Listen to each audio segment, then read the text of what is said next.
Un canard blanc était victime de harcèlement de la part de ses congénères. Les plumes de son cou avaient presque toutes été arrachées par leurs coups de bec. Une femme, qui passait par hasard, assista à la scène et décida aussitôt de le sauver. Personne n'aurait pu imaginer que ce simple geste de bonté allait bouleverser sa vie. Au début, le canard restait méfiant, mais grâce aux caresses et à la patience de la femme, il finit par s'endormir paisiblement. Peu à peu, sous ses soins attentifs et sa présence réconfortante, l'animal retrouva de la vivacité. Depuis son arrivée dans la maison, le foyer résonnait de rire et de joie. À l'heure des repas, il accourait toujours à sa gamelle, ponctuel comme une horloge. Sa santé se rétablit, mais il passait souvent de longs moments à regarder par la fenêtre, comme s'il rêvait encore de liberté.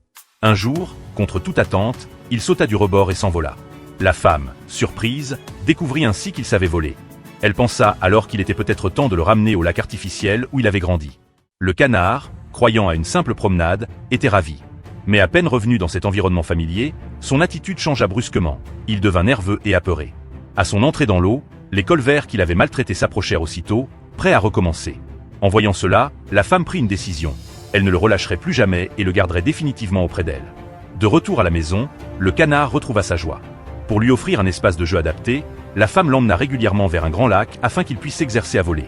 Là, il fit la rencontre d'un compagnon, et très vite, les deux devinrent inséparables, partageant chaque jour leur jeu sur l'eau et dans le ciel. Avec le temps, la femme remarqua qu'il dormait de plus en plus. Puis, un matin, elle découvrit dans son nid plusieurs œufs. Lorsque les canetons éclosirent, la maison s'emplit d'encore plus de vie et d'allégresse.